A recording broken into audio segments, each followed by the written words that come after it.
Multi TV decoder channel 120 and DSTV channel 278. You know, Ghana works better when we all play our part this morning. Pay your TV license today, do your part today, and dial *447 *333 hash to pay. *447 *333 hash to pay your TV license. And Happy New Year, Ghana. The time is now. Play Rand Lottery, the trusted lottery that gives you more chances to win big every single day. It's affordable, transparent, and rewarding. At Rand Lottery, we put you first. And now here is the best part. The 3 daily draws, you never miss a chance. Start your morning with exciting morning draws. Keep the trail alive at noon with our star midday games and close the day in the style with another star draws. So don't wait, whether it's building that new home, supporting your family, or chasing your personal goals. Rand Lottery Monday games is the bingo 4 and Star Monday, and Najo Star. And yeah, so that is all we have for you. So you can stick your Rand Lottery and win some more opportunities for yourself. Now, how did you start your day? It's always very important to start your day very well. And if you haven't had your cup of Mixie Choco this morning, then you're truly missing out something. Now, the rich, new, tasty Mixie Choco is crafted to brighten your mornings, keeping you refreshed all day long. Everything is right in there for you. Just add hot water, stir and enjoy a warm, comforting cup of Mixie Choco. And now for the coffee lovers as well, Mixie has something special for you too. Mixie Coffee delivers a creamy, smooth coffee experience that keeps you energized for your everyday hustle. Honestly, just one sip and you are going to feel it very well. And guess what? There is more. Introducing the new delicious Mixie Strawberry, a sweet, exciting addition, and one more reason you need to love Mixie. Start your day well, right way, and start it with Mixie. Mixie. Channel hot. So if you're home watching us on GTV for the breakfast show, I mean, you can get the cup of the coffee, the strawberry, or the choco for yourself. Enjoy it with the family. Don't enjoy it alone. Enjoy it with the family and friends as well.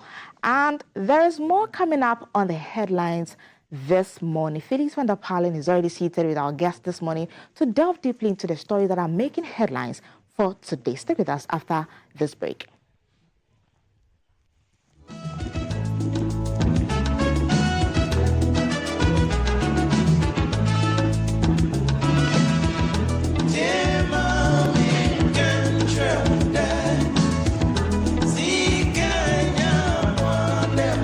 How are you?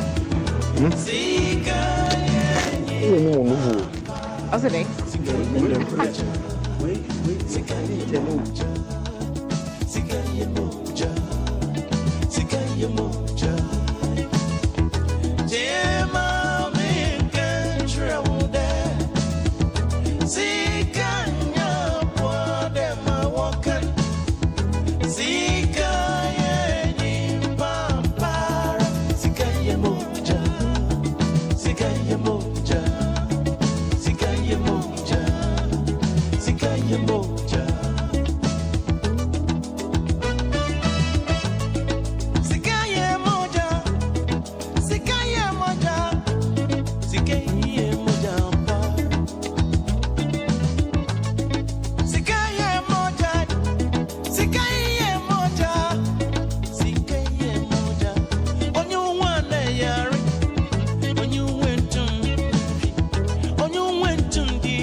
Hello once again, and thank you for staying tuned to GTV. It's the first Monday of the year 2026 and the first edition of the GTV Breakfast Show and also headlines. I'm Kweku van der Palen, your Felix, same OG with a whole new glee.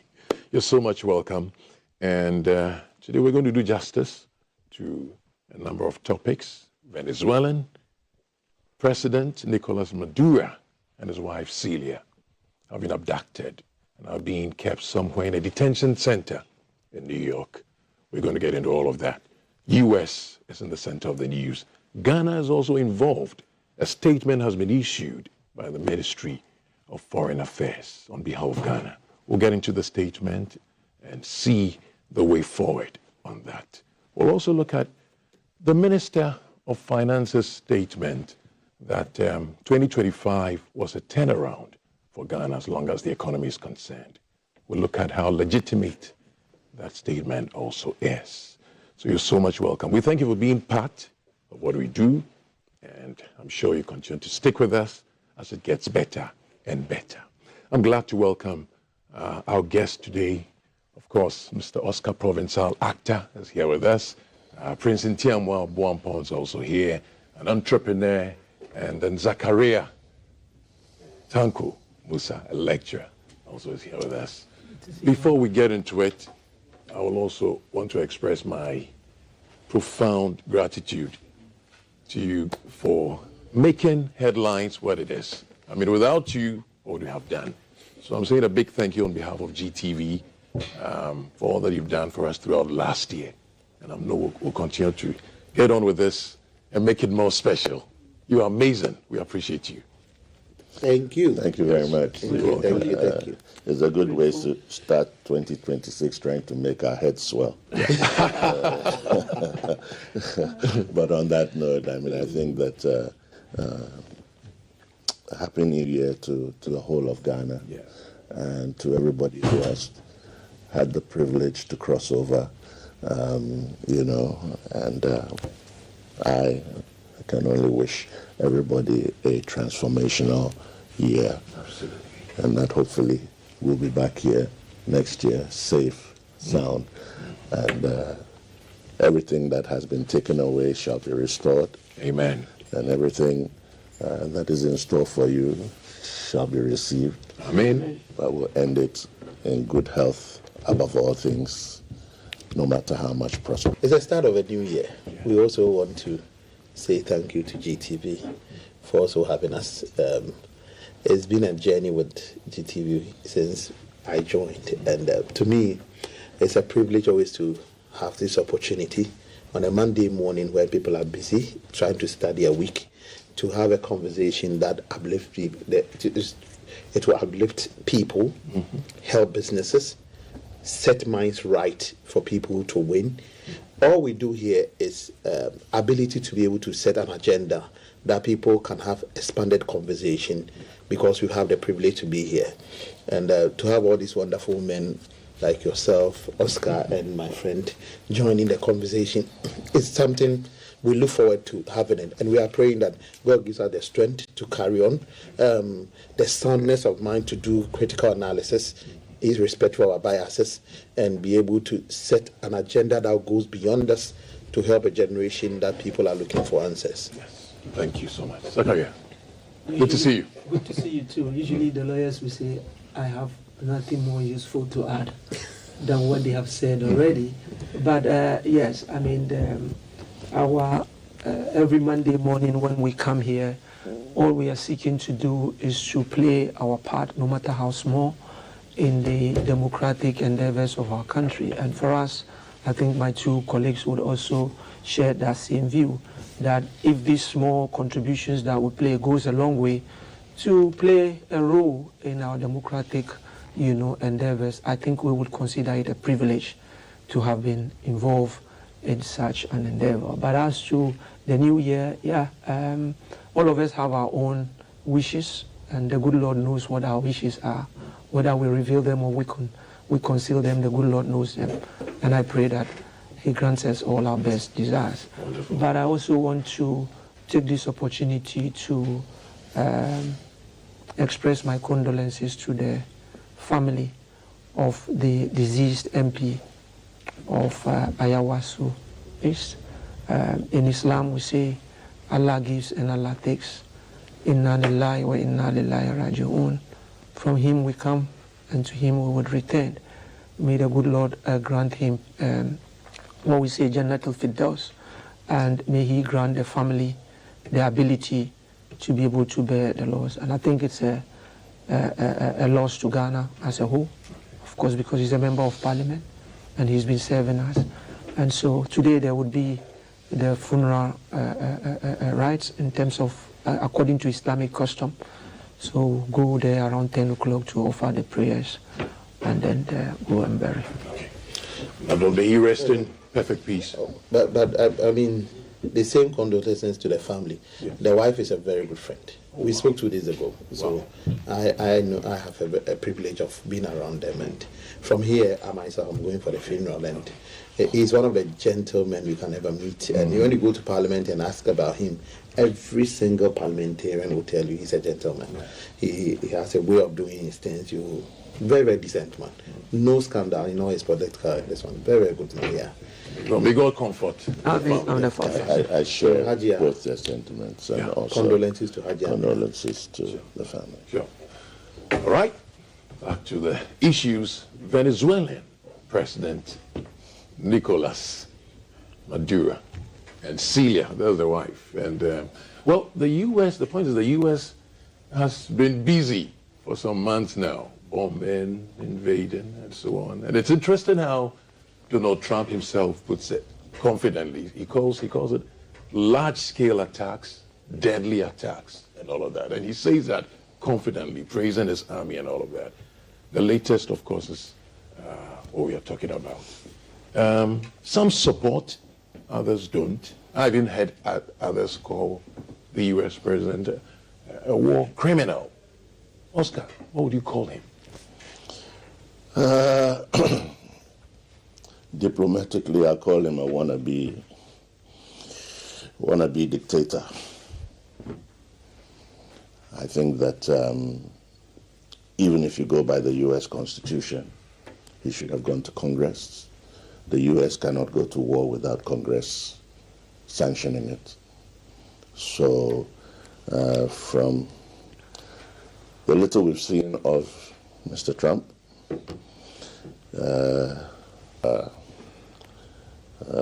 looking back at the assassination or the murder of the journalist Khashoggi and refusing to cooperate with the investigation, but rather sell arms to the Saudi Arabian government, which was heavily implicated in this, tells you that times are extremely, extremely dangerous. And the precedents that are being set today by President Trump are exceedingly worrying. The Venezuelan government, good or bad, was an elected government, a democratically elected government.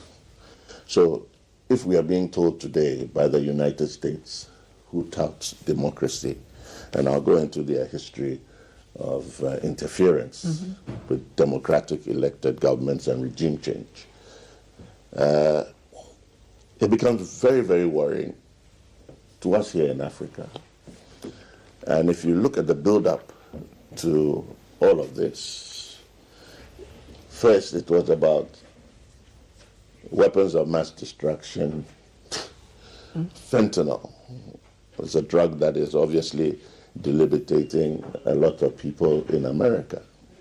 Yes, we agree that there is the, influx of fentanyl. But if you do the research, you'll find out that it's not only coming from Venezuela and the rest of the Latin American countries, but it is largely coming from China.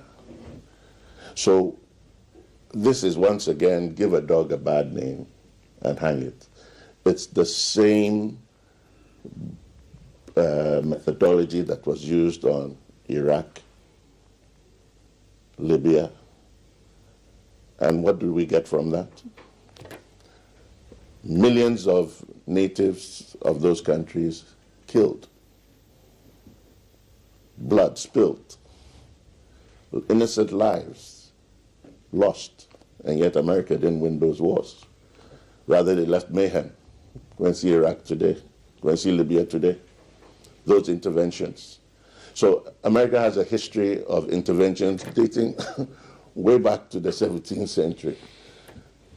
They've been involved in over 81 covert and overt operations. They've invaded democratic elected governments and have plotted to pull down leaders and assassinate leaders. It's all there. So you're not recognizing the charges of election rigging? That's not their business. That's a democratic government. And it's telling me here in Ghana that Mr. Trump can get up, create a narrative, and come and invade Ghana. I think that's completely unacceptable. And I've been very charitable with my words when I say unacceptable. I'm trying to be diplomatic here. And so it should be a worry for the entire global space that today America that champions itself, and mind you, nobody has forced America or asked it to be the global policeman. I certainly haven't. So what rights do they have? God-ordained rights. What they've done to the Indians, the American Indians, up to today, what they have done in history up to today, over 15 to 23 million lives have been lost because of America's interventions in governments. Do those lives mean nothing? Are they just mere statistics? You and I sitting here, to America, we are mere statistics because of what? Their interests. America has no permanent friends. They only have permanent interests. So when will we not be an interest to America? And one day, God forbid, a leader like President Trump will turn his eye on Ghana.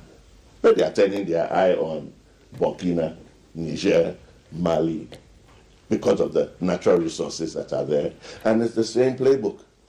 Iraq was oil. Libya, oil. Today, Venezuela, oil and their natural resources. If he's such a macho man, he should go to China and do that nonsense. Okay. Because of time, I want to bring Prince in as well. Respectfully. I want to bring... Do not pick on small boys to show that you are macho. If you were macho, go to China. Go and do that nonsense there. Go and do that nonsense in North Korea, and you will see your level. You will see your size. You're getting worked up. I'm getting worked up because I have children. Yeah, and there are people in Ghana who have children and grandchildren and future generations. So you don't think I should worry about that? And that we should make sure that never again should there be an American president or any president who can abrogate to themselves to come and disrupt the lives of people because it is not in their interests. We should be worried. And I stand with the foreign ministers. Interest. They said there's an interest beyond all of these actions as hidden. But there's also the concern and idea that if people or nations are not showing themselves, quote unquote, as mature to handle their own issues in the scheme of affairs, how then do you blame such interventions? Who decides that?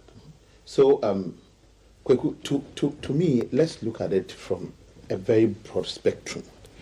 When there is an issue like the Maduro case and all we are looking for is the immediate or the causes of interest, it becomes a bit challenging, Venezuela all the way to the Cold War time, they've been allies to Hugo Chavez till the time Chavez died and Maduro took over in 2013. When you look at global politics, from ancient times till now, we're here talking about slavery, repatriations and all that. Interests have played, ideologies have played, resources have played globally. And that is why, as human beings, we will continue to, one, be able to strengthen our own interest. That is why we have the national interest. In Ghana, we have an interest. And the Chinese have their interest. The Americans will continue to have their interest in any way. what Russia is doing is protecting the interest of Russia. Well, this always makes sense. Always, it's not that always it makes sense. And there are casualties in all the interests that these people are playing. The idea is that if there is an interest, then people should learn how to play global politics. That is the stance some of them they take, and I say that it's not a wise stance. You have a country, a system that your own people are complaining about human rights abuses, they are complaining about drug trafficking and everything. And you are giving this publicity to yourself that will let interested people who are looking into getting your business or your resource interest and be able to treat their national interest very well so that it doesn't invite. So look at what is happening in Nigeria. We've been here. Natives are people among country members that you all live on the same land. You are turning on to each other, killing people in their place of worship and all those things. I mean, fabricating stories just that a small group of people will be able to have their interest. And inviting a bigger guns outside to come and say that you can't control your affairs. In any case, whatever instability that is created in a country, others will be beneficiaries and others will also suffer. If the global community sits and is just watching. And people's interests are also there because in as much as you leave the insurgents in Nigeria to go on, America will have a business that is in Nigeria that will be attacked. So it's neither here nor there for you. Yes. Where you're coming from. So where I said, you can't play a blame game. Let people be responsible in every line. In as much as you want to blame America, and sometimes I think that people have their sovereignty and, using the due process. What they have done sometimes has created chaos. In the Libya situation where we can all allude to, it's something that never helped. You understand? That never helped. But what were the situation of those leaders? Because to be able to govern a people and a foreign interest will come into it and your own people revolt against you, it means you are doing well, but there are some things we are not watching. Can you satisfy everybody in a certain... You can't. No, you can't. But you can be I'll come back to you, minimized. Oscar. Don't worry. It can be minimized in a country. Okay, we sit here, we not satisfy everybody in Ghana. But if this time around, if you go around Ghana, the major sentiment in Ghana is that, the president is not doing badly. You understand? You don't have people who wake up and they just... No, I get your point. My point is... Let him end from you and I'll come to you. There are not those situations, quote and unquote, that will invite somebody to say, come and invade Ghana now. So responsibility is on the leaders who are running nation because interest will continuously play. Okay, so what is happening in Ukraine? So in other Russia? words, until we present ourselves as responsible for what you're saying, being able to handle our own affairs interest the way will play. You think the Chinese don't have interest? No. So I just want to pick it from where Prince ended. That Oscar has a lot to... I'll come back to you. Because if you say just because they are irresponsible leaders and then maybe people are not satisfied with the way their leaders are doing things, it gives another country or another sovereign state the authority to come in there and do as they wish. That's a very dangerous precedent because there is no way you can run a country and not have people who, for their own selfish reasons, may want to have a different, outlook.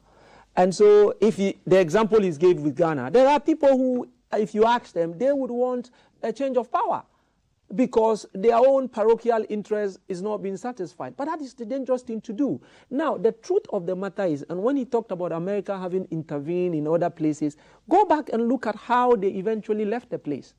And ask yourself whether when they intervened and after they left, how did they leave that place? Oscar talked about Iraq. We know how they went into Iraq on the pack of lies, only for them to turn around and said, now we threw our hands in despair and said, yes, we went there on the pack of lies. But before then, a lot of atrocities had happened. Libya, they went into Libya. They left Libya in tatters. Now look at Venezuela, and what do they all have in common? You mean they attested that it was based on a pack of lies? Yeah, of course they will. Tony Blair, who was the one who led the onslaught, eventually he came back and said yes, because they said Saddam had weapons of mass destruction that he could unleash within 45 minutes, only for it to turn out that it was a lie. And the scientists who exposed them eventually was stressed, and then he committed a suicide. And you know, so the point is that, see, the tragedy of what is happening is that, you know, after the Second World War, the U.S. played a major role, right? They played a major role in trying to create a new world order, right? And they were part of establishing the UN and its charter and all those things. And we don't operate in a vacuum. We operate with laws, international laws, even domestic laws, right? International law and order does not require you to go into a sovereign country and then do what you like. Now, what the U.S. has to remember is that before the Second World War, the U.S. was nowhere in the scene. But out of the Second World War, two major powers came up. The U.S. itself, representing the Western Bloc, and then the Soviet Union, now Russia, representing what? The Eastern Bloc. And at that time, it was only the U.S. that had nuclear power. How many countries have nuclear power now? You have Russia, you have China, you have India, you have Pakistan. All these people have nuclear power and all this. So the power dynamics has changed from when U.S. was the only power and all those things. So when you start setting these dangerous precedents, it is dangerous because Russia, we are here, but we were condemned. Then on what basis then would U.S. go back and be doing almost worse than what Russia was doing? So frankly, if you look at it from every perspective, international law and order, if you look at it, it's unacceptable. That's why the UN Secretary General says they're setting a very bad precedent. And the vice president candidate of the Democratic Party, Harris, said that, you know, this is not going to help the U.S. in any shape or form. And mind you, when they do these things, the U.S. itself don't benefit. It's just individuals that benefit. People go in there, people lose their lives, the economy is affected and all these things. So for me, I think you cannot justify it in any shape or form. It is unlawful and it is unwise. And I think that if we think that today is Venezuela and therefore, well, it is remote, it doesn't affect me, we need to be very, very careful, because once the U.S. does this and get away with it, then, I mean, you don't know what they could do as well. I'm happy I hear South Africa is asking for an emergency United Nations Security Council meeting. I think they have to quickly look at this, and it has to be condemned. And whatever grievances you have against a sovereign state, there are due process that has to be followed. And that due process has to be followed. There's this interesting part to it. You know, Trump promised voters that they were going to do away with international conflict and all of that. So this sounds like a violation. The promise he gave them, it's a contrast. And I'm looking at this, whether it's going to affect him as a state. You know what? It's a pity that we have to sit here and literally lump up the whole of America as Donald Trump.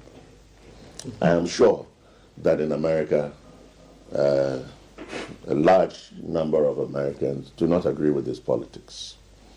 So I'm reluctant to lump the whole of America. So Trump has only 3 years. But for now, he represents the U.S. anyway. So he represents the U.S. And whatever order he leaves the world, and he's obviously a disruptor in chief, bent on disrupting the whole world. And you mentioned Tony Blair and co, who embarked on a war, and mind you, they also bypassed the UN and unilaterally with Britain and America attacked Iraq and Iran against their own charter, Charter 4 of the United Nations Charter. That was signed in 1945. See, you know, when Kofi Annan was speaking against the intervention, at that time Bush, they were scheming to get him removed. Exactly. So the I'm very mindful of my words. I'm extremely angry because, You know, we have looked up to these, or to America as the powerhouse of democracy. We have virtually modeled our constitution, half of it on them and half on Britain. They seem to have decided to throw everything away, and I think maybe it's a sign of desperation. Because if you are willing to remove a democratically elected president based on redefining what a weapon of mass destruction is, it's like telling me today that tramadol is a weapon of mass destruction because we have people addicted to tramadol. Therefore, now you redefine it as a weapon of... Even Galamsey, that is affecting our lives. We haven't even done a shoot-to-kill policy. Yes, we've been advocating, some people have been advocating for it. But why should America come and bomb our Galamseys? Because we, Ghana, think that is an exponential threat to our lives. And then America will unilaterally get up and come and bomb and then carry Mahama away. And, hey, Kratchi, do you know what you are fomenting? And I say to all these African leaders today that you better sit up and smell the coffee. Because the only reason why America is doing what it's doing, because of where it's situated in the powerhouse of warfare. It has the largest army, largest air force. They've invested trillions of dollars to be who they are. They have nuclear weapons, and maybe it's about time we as Africa decide to make sure that we also position ourselves that nobody. So how do we go about this non-aligned business that we have situated? The world has changed, and when you look at the likes of Japan said they were no longer going to send troops anywhere. Japan is rearming. Germany is rearming. So in the context of Africa, we had better smell the coffee, and we had better do the things that would deter anybody from doing the things that they've done in Venezuela. Oscar, you know what? As far as I'm concerned, in the interest if of he time, can do that, yeah, he better go to Israel and go and extradite Netanyahu for the crimes that he has committed against the Palestinian people. So that is what we should expect from them. So I appreciate how you feel and the anger, but let's look at how far this will go. Ghana has made a statement. We are calling this unauthorized, right? And we are asking, you know, the Venezuelan president to release and all of that. But how far will this go? It is happening anyway in our face. Tell us that visa restrictions. Look, Ghanaians, Ghana is sweet. How many of you been to the north, to Kumasi, to Ho, to see the beauty of Ghana? Today, everything is available in Ghana. Domestic tourism. So this cry about America, London. They're giving you London bridges falling down, and snow is falling. Have you seen snow falling in Ghana before? Please. I'm trying to find. I share with the sentiment. I haven't finished that.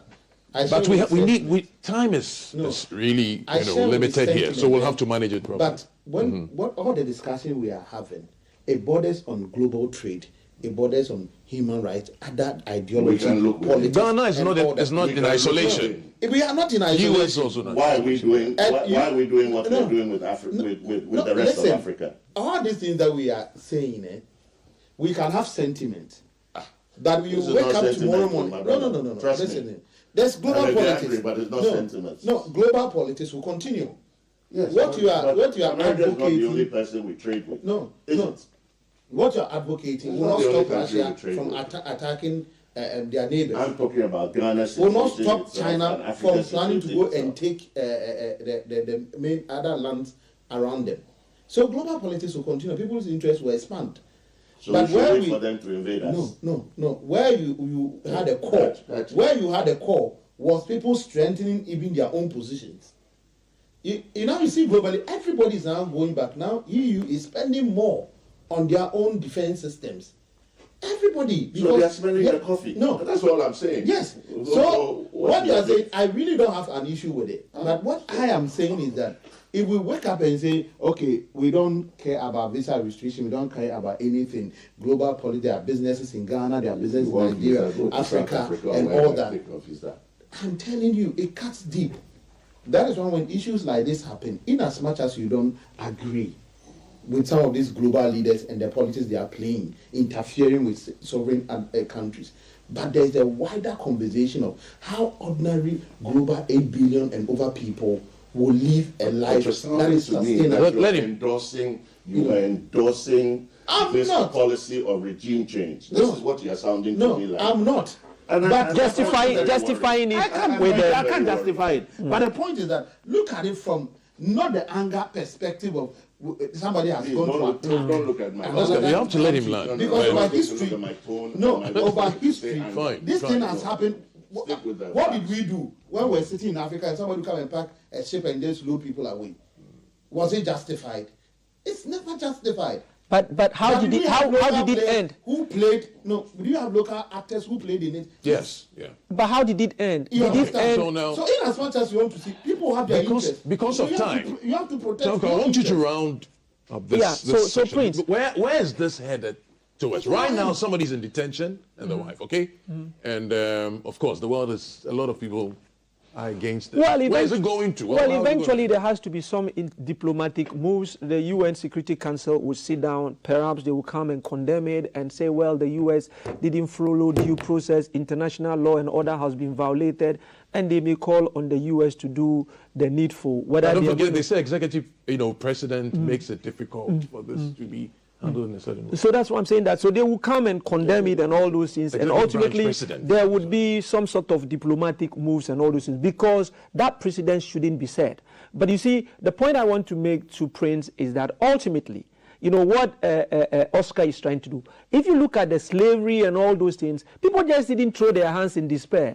It led to advocacy. Sometimes even people have to lose their lives before we're able to change that order. So yes, people may do whatever they're doing. They may be powerful, but the smaller countries cannot throw their hands in despair and say, let this go. But what I think our leaders should take out of this is that if you look at the intelligence that is coming out and how the US was able to do this, they were able to do this because of betrayal. And that betrayal came about as a result of them buying the people who are close to power. And that should tell those who have power how they really try and distribute the wealth and make people all comfortable. Because if you make people comfortable, it makes it. Of course, you would have people. They said a few people who would go out of line. But when you have power, you need to make sure that the people who have given you the power, the resources that belongs to everybody is enjoying that resource, so that it doesn't make it easy for an outside force wanting to perpetuate their own parochial interest to use those people. Oscar, so please, let me handle this. No, but we were trying to justify it. I'm not justifying. But it's the angle that I'm coming. Here we go. It's the angle I'm coming from. I want to handle this. Well, Oscar, I want to handle this. It's not justified in any way. Hold the power well so that somebody can always come and invade you. So, Oscar, you need to calm down and understand that then we need to put our place in order and stop blaming. Yeah, but Oscar said that. You see, that's an escapist. That's an escapist direction to move into. Because respectfully, that's we're going that's to the an next topic way quickly. to go about things, to divert the issue and the facts for you to come into my country. Let's also remember. But don't forget that if you what you are pushing, if you are to go by your ideology too, we have despotic monarchs in the form of elected leaders who will be killing their own people in the name of we are a sovereign country. Okay. So the line is very thin. Well, so in as much as you are going to blame somebody trying to interfere, put your house in order. As simple as that. It's my time. Ghanaians also You have remember just a minute so we go to our next. that Kwame Nkrumah, Osadefo, the one we hail, was removed from office by the CIA and the British. And they have released their files. The declassified files. Go and read them. There is a string of actions that they took to make sure Nkrumah became unpopular. That is the interference. In certain countries, they even set up a whole department to have newspapers and manuals and all kinds of things, and flooded the country with false information to turn the citizens against the people. In America's interest, like Lumumba, who was killed and poured into acid, and they can only got one tooth, Lumumba, one tooth from him. Well, what was Lumumba doing? Because of all interests? Please, the history is there. We shall never agree to justify this in one way or the other. Nobody. So as You much can feel as, free to as much justify, as, but I would never justify. as much as a lot of these operations are condemnable, we are a we also sovereign probably nation. give access. We are a sovereign By the way nation. we go about We are a things, sovereign probably. nation. Okay. And nobody, and I get worried now because of these so-called U.S. bases that they have. They have all And we over. should be asking as citizens, it's our right to ask, what involvement were our U.S. bases, were they involved in anything regarding the Nigerian attack? And all these things, you think we shouldn't be worried? Because America has enemies. And if we are aligned to America, and those enemies decide to strike back, which they have done before, they've done it in Kenya, they've struck back in other countries, why is it that we are sitting here and one day when we hear that Accra Mall has been bombed by some terrorists because of American interests, or some American interests have been bombed here? Please, let's not belittle this discussion. Unfortunately, it we'll has have to- much we'll have more to move national ahead. security implications than anything we can dream or think about. Unfortunately, we'll have to move ahead. So, what is the take home? A minute. I'll let Tanko do that. What should we take out of this as Ghanaians? A minute, please. Well, that's why I'm saying that irrespective of what a sovereign country is doing wrong, there are rules and regulations, there are procedures, international law and order, and there are domestic law. It doesn't give anybody the right to come and unilaterally intervene in that situation. And also, whilst we are at that, like I was saying, a lot of that, if you go back to history, what Oscar was saying and all those things, almost all the time, when the external forces are coming in, they only succeed with a complicit, engagement with people inside. Okay. And those are some of the things that we have to do on introspection and check, because otherwise they cannot, no matter how powerful they are, they would need some sort of base to be able to successfully access. launch that. And we give them that so easily and all that. And that's something we need to start looking at. So next is our own economy. It dovetails to our own economy. The Minister of Finance, economy. And I'll ask, was there truly a turning point? And what kind of turning point are we seeing? Which degree? I would love a 180 degrees turn from slump to the opposite. Prince, I'll take it from the middle. Are you ready? Prince. Take on this, Prince. The government has been in power for a year.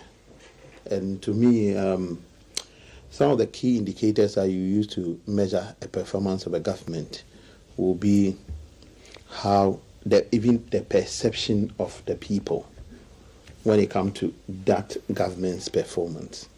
And the play of forex in the country, how our inflation is going, how we are buying our dollar, and all these economic things that the finance minister will talk about. The bottom line is the reflection on the daily lives of the people. Micro. Once that is achieved, there's always that bit of people becoming quiet, quote and unquote, like the temperature in the country going up. For the first time in a very long time, we celebrating Christmas, and you don't have the dollar skyrocketing all over and all those things. So, I mean, to me, the management of it has been quite normal or good, to put it. And if the finance minister comes out to make a statement, if I'm the finance minister, I'll make a bolder statement than that, because something has been achieved.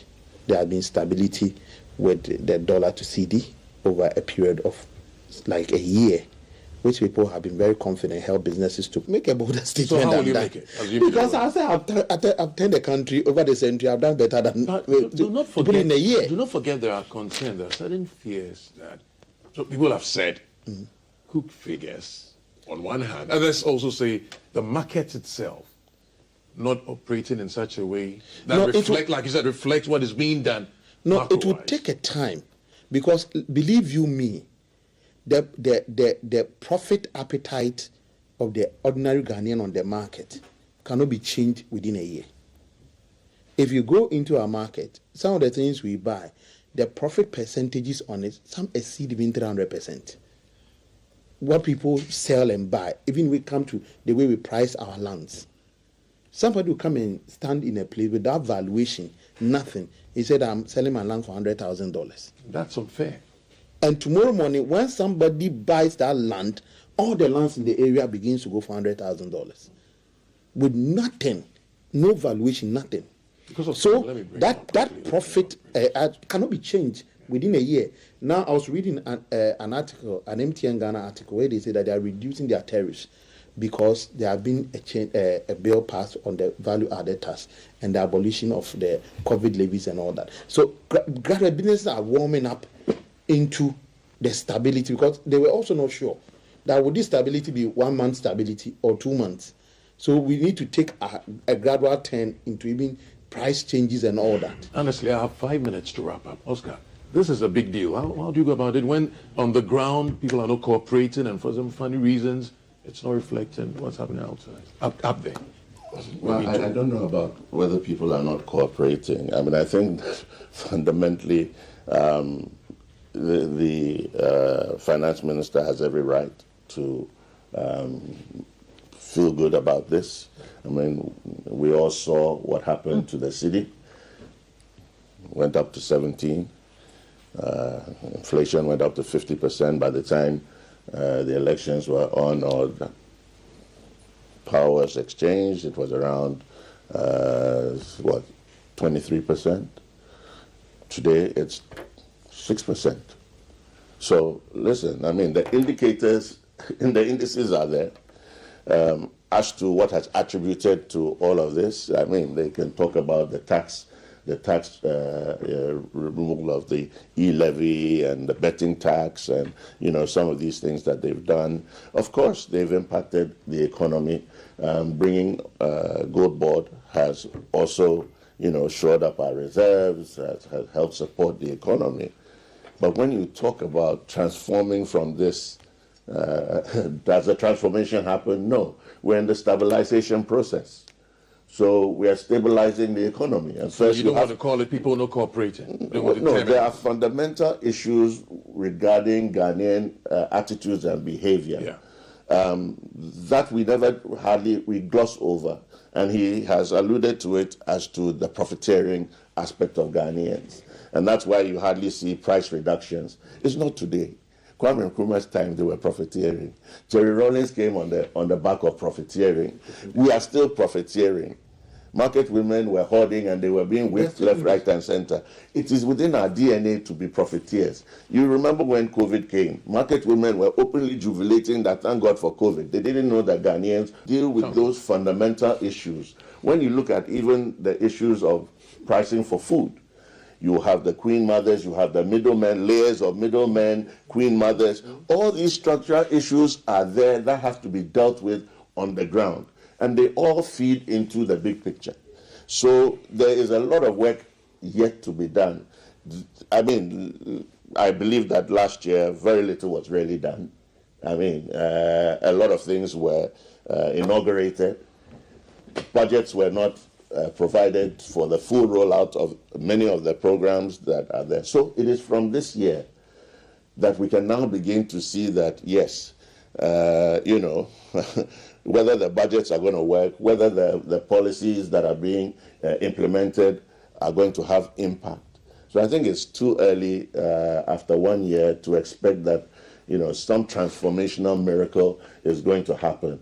This is about stabilizing the economy. When you stabilize the economy, then you have prepared the grounds for a takeoff. And this is where you need to carry the people. Danko, do you agree? Do you appreciate the pace at which it's going?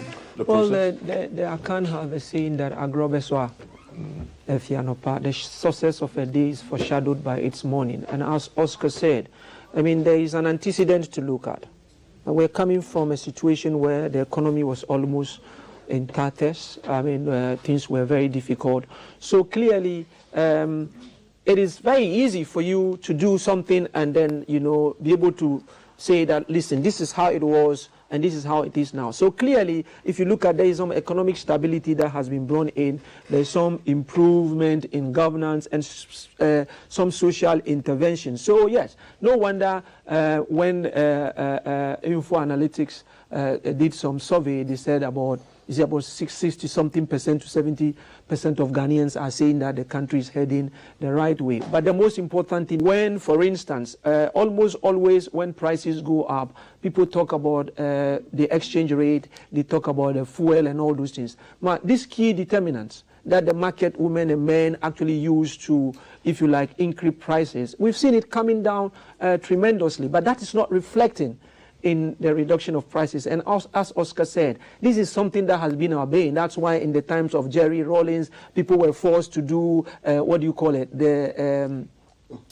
the control, prices, control prices. But in a democratic system, in a democratic situation, it is very difficult. But ultimately, when prices goes up, they don't want to bring it down. Yeah. But what you see, when it masks the beauty of the whole. Exactly, but that's why I'm saying that in a democratic situation, it's not going to be as easy as the time of Jerry. Even that time when they had the military power, they couldn't really succeed. But what we need to do is that we need to now start looking at whether or not it's about time that maybe we do some legislation about this price control without necessarily also trying to, alter Should we the form market. a task force of a kind that will go around I think that before we do that, there should be some sort of consumer empowerment as well. You need to empower the consumer for them to be able to know when market forces are taking advantage of them. Okay, I'm sorry. When I mentioned task force, Oscar, why don't you? I have a minute. We are the task force.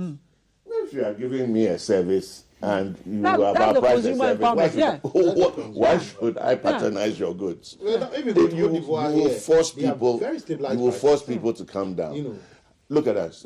I'm not sure how many people, when they go to the supermarket, they even bother to look about the expiry date, where it is manufactured. Do you know the number of goods that are in the system, that the packaging is in Arabic, And there's no English, we are just buying goods. And you're saying so it is milk. consumer behavior that can also pressure the private sector. It's a market The same, force. if you So go it's demand what this Tanko one, just said. if We need you to want empower the like- consumers it's to like be an able alien. to The same help in the milk process. in the same area We can have compromise 5 too different quickly. prices. We The compromise too same milk quickly. in the same area. And see, apart from the consumer empowerment, when you do the consumer empowerment, then what you do is that consumer protection. Then you also try creating alternative markets. See, now one of the key things that is happening is the online market. The online market is giving those face-to-face market a lot of run for their money. And that's one of the things you do. So you do them as a combination, and ultimately they have to control them. And this I want us to touch on in a few seconds. We look at gold, oil for revenue, but some have said our youth is the biggest resource we can think about. How are we harnessing this quickly? A few seconds and then. Yeah, youth being youth with no direction, no purpose, no empowerment, no skills. It's like raw gold does not. So that's what I said, harnessing. So it starts with that. So yes, we need to do that. Okay. And obviously we all know that it's a Molotov cocktail waiting to So, to there you up. go. So we want to see more programs in that direction to empower our youth The and youth to give them is more the goal. direction. So we should just refine them. Okay. And use. So we'll call it a wrap. Thank you so much, Zakaria Tankamusa. Thank you, Prince Ntiama Wampong. Thank you, Oscar Provincial. It's been Headlines, GTV Breakfast Show. Thanks for watching. Keep on watching. More action ahead right here.